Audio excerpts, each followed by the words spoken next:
Southern Utah is known for Angel's Landing, hoodoos in Bryce Canyon, and massive sandstone arches in Moab. But aside from all of the well-known destinations, Southern Utah also has a lot of underrated hidden gems that most people never see. So in this episode, I'll show you how to venture off the beaten path to enjoy some of Southern Utah's lesser-known hikes, overlooks, and scenic drives.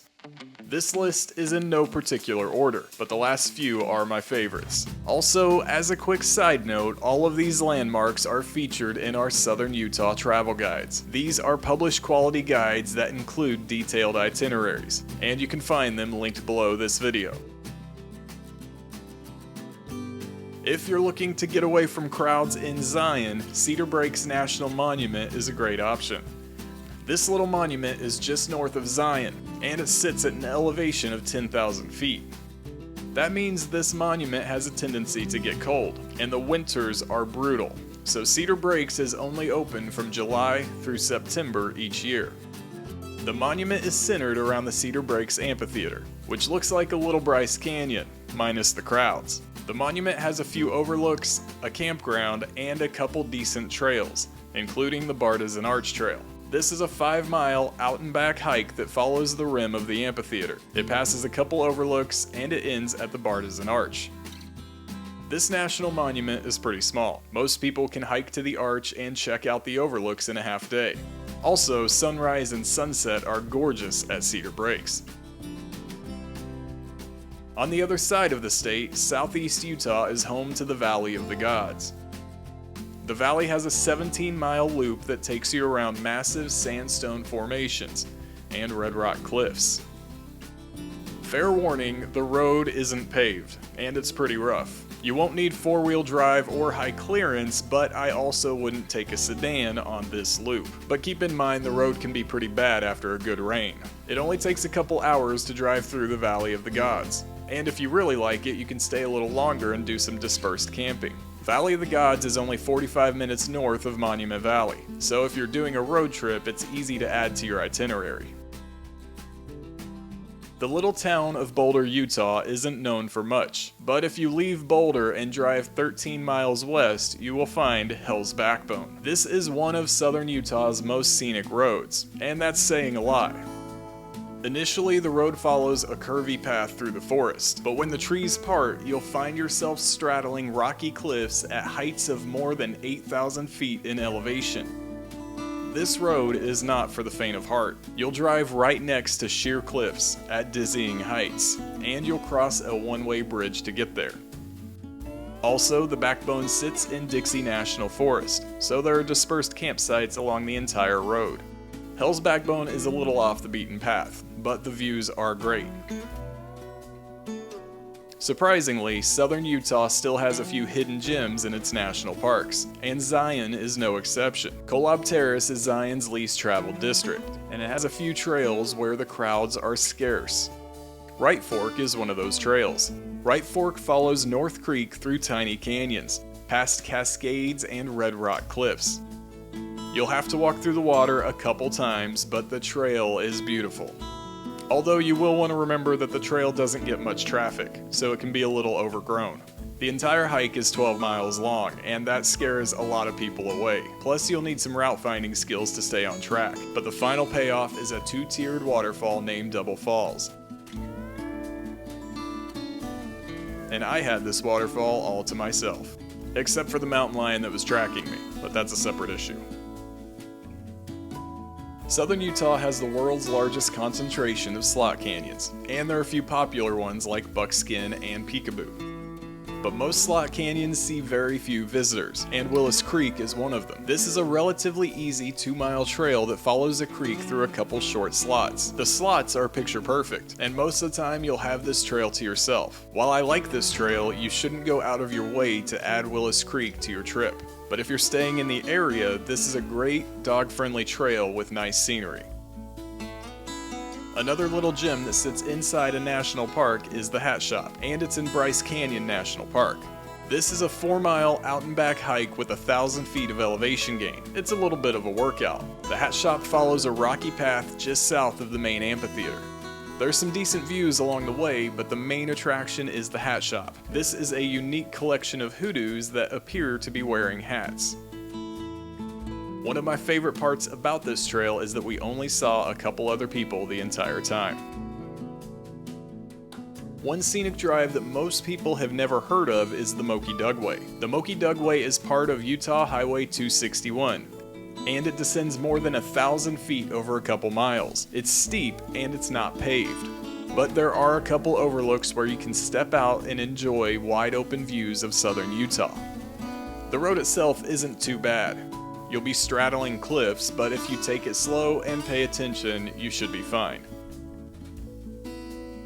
The next stop sits just outside of Moab. The Morning Glory Bridge is the 5th largest natural bridge in the world, and it's a pretty easy hike to get there. The trail to the bridge is a little over 2 miles long, and the scenery is great. You'll pass through streams and canyons, and it's on BLM land, so it's dog friendly. Plus, the Morning Glory Bridge is just gorgeous. Since this trail is only a few minutes from downtown Moab, it can get a little busy, but most people in Moab are focused on canyonlands and arches, so the crowds normally aren't terrible.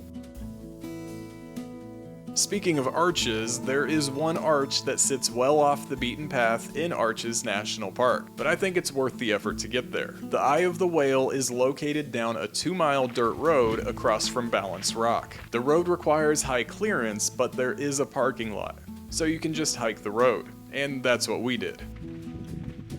Since you're following a road, most of the hike is uneventful, but easy.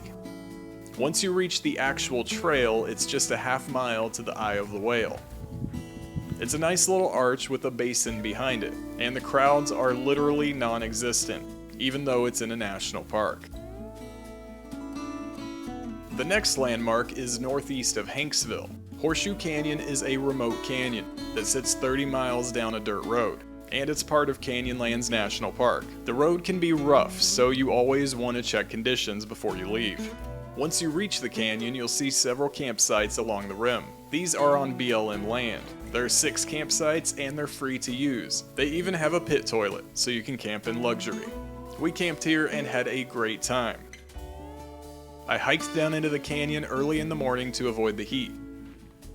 The trail had a dinosaur track and 4 rock art galleries, including the Great Gallery. This is a 200-foot long panel of rock art with dozens of images, and it's impressive, even if pictographs and history aren't your thing. One majorly overlooked stop in southern Utah is Bears Ears National Monument. This monument covers 1.3 million acres in southeast Utah.